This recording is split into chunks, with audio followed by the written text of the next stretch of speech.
Laste joonistused be like. Emme, vaata ma tegin sinust ühe ägeda pildi.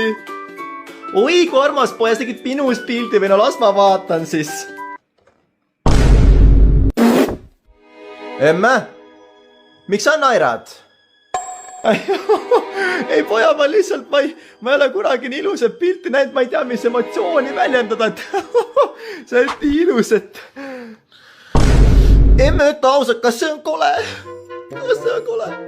Ei, poja, see Egiptuses kuskil ammu püramiidide ajal oleks see olnud päris hea joonistus, ma arvan, kuskil, et... See on kole. Ma ei joonistana mitte kunagi. Ei võta mitte ühtegi pliiatsit enam kätte, mitte kunagi. Ausalt öeldes, kurat. Võib-olla ära võta ja rohkem neid kätte. Võib-olla hakka hoopis traktoristiks. Mida?